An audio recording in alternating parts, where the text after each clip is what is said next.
जाहिद अवान साहब पाकिस्तान मुस्लिम अलायंस से हमारे साथ मौजूद हैं। सर, क्या लगता है, चले ठीक है, सूबाई हुकूमत की बात बहुत हो गई, विफाकी सतह पर जितने इदारे मौजूद हैं और जो एहतसाब हो रहा है, क्या वो अक्रॉस द बोर्ड हो रहा है या एक तरफा एहतसाब है? देखिए, मैं इसमें दो तीन बात कहूँ। पहले ये सूबाई का मैं एक थोड़ा सा कह दूं कि मैं ये बहुत बड़ा एक दोबारा एक मीडिया पे इशू उठा है आईजी का। ये छोटा सा इशू नहीं है जी जी। इसकी एक कराची में समझ लें सिंध में करप्शन की जड़ है और इस इशू को ख़त्म होना चाहिए। अब जैसे वज़ीर आला सिंध जो है वो कहते हैं हमारा इख्तियार है 18वीं तरमीम के बाद हम लगाएं। एक फेडरल गवर्नमेंट कहती है ये आईजी फेडरल का होगा। अच्छा। ये नाम भेजने का इख्तियार है।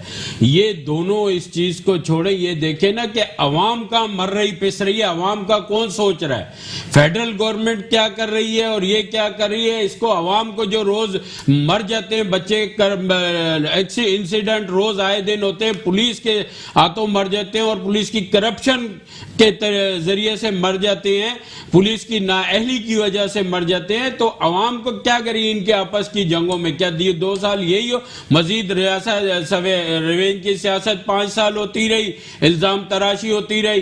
कानून उसने बनाया या इसने बनाया, उनके दौर में क्यों नहीं आपने पकड़े? वो उन पे इल्जाम लगाते हैं। ये वाकई वही है कि टाइम पास करना है, अवाम को लॉलीपॉप देने वाली बात है। अवाम को रात को खाना चाहिए, अवाम को रात को जो दिहाड़ी वाला बंदा है उसको रोटी चाहिए बच्चों के लिए, उसके बारे में बातें करें। कभी पुलिस को ले आते हैं इदारे की जंग, कभी फौज के साथ जंग शुरू हो जाती है, कभी के उस पर क्रिटिसिज्म शुरू हो जाता है। किस तरफ मुल्क जा रहा है? पिछले 5 साल रिवेंज की सियासत में गुजर गए कि मेरे जी वोट इतने थे, वो पीटीआई और उनकी उसमें आपस में रिवेंज में वो 5 साल।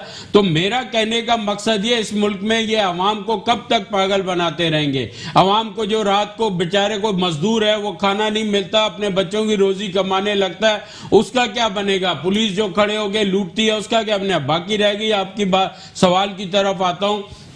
देखें, बात सुने, पीटीआई की गवर्नमेंट, मुझे बड़े अफसोस से कहना पड़ता है कि ब्लैकमेल हो रही है, बुरे तरीके से ब्लैकमेल हो रही है, मुसलसल हो रही है, बैसाखियों पे खड़ी हुई है। अच्छा। पंजाब गवर्नमेंट में आज बुजदार देख ले, हर 2 महीने बाद चाहे जहांगीर तरीन या कोई कमेटी बनती है, मनाने के लिए जाते हैं, भाई खुदा के लिए मान जाओ पर गवर्नमेंट हमारी गिर ना जाए।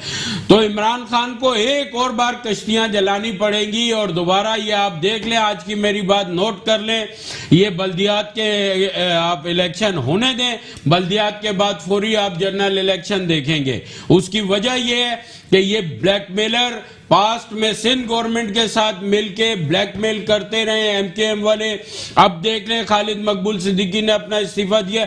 आप लोग सिंध गवर्नमेंट में भी यही खेल खेलते थे, बैठते थे वजारतें लेने के लिए, पीपल्स पार्टी से 10-15 दिन महीने के लिए बाहर आ जाते थे। पाकिस्तान से जाके ये सवाल करूंगा ना सर कि आप लोग ब्लैकमेल कर रहे हैं, वो कह रहे हैं कि हम लोग किसी के पास नहीं जाते, हर कोई बहादुराबाद आता है, आपके चैनल की तरफ से सबको कह रहा हूँ, अवाम का कोई नहीं सोच रहा। वो वजारतों के चक्कर में फेडरल गवर्नमेंट भी, एमकेएम भी और काफ लीग वहां पे ब्लैकमेल कर रही है, वहां पे नहीं होने दे रही, आए दिन वहां बीएनपी वाले लगे हुए हैं। तो जब तक गवर्नमेंट के पैर मजबूत नहीं होंगे वो गवर्नमेंट डिसीजन कैसे लेगी? और बाकी रह गई राणा साहब की बात कि जी नैब को सीधा किया जाए, ऐसे किया जाए, ऐसा किया जाए। तो आप लोग आए थे, आप लोगों ने सीधा क्यों नहीं किया?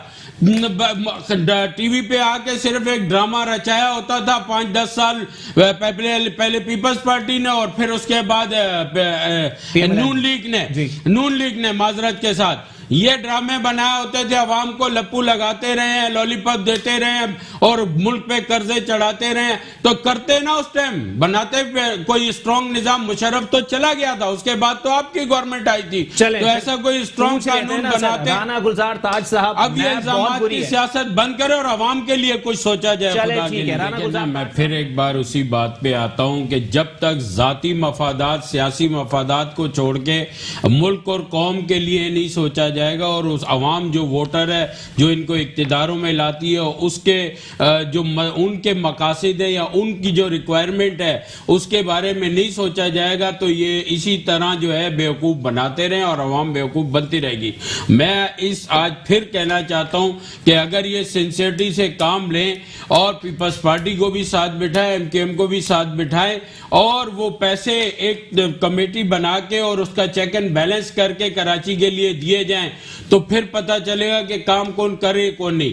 ये अब एमकेएम भी जाती वजारतें इसीलिए ब्लैकमेलिंग कर रही है कि उन्होंने पैसे की किस्त आएगी, चुप हो जाना, फिर इन हो जाना है।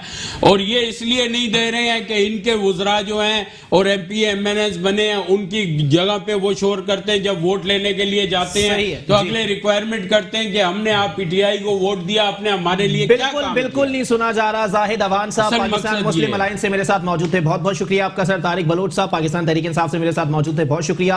राना गुलजार ताज साहब पाकिस्तान पीपल्स पार्टी से मौजूद थे, राना साहब आपका भी बहुत बहुत शुक्रिया।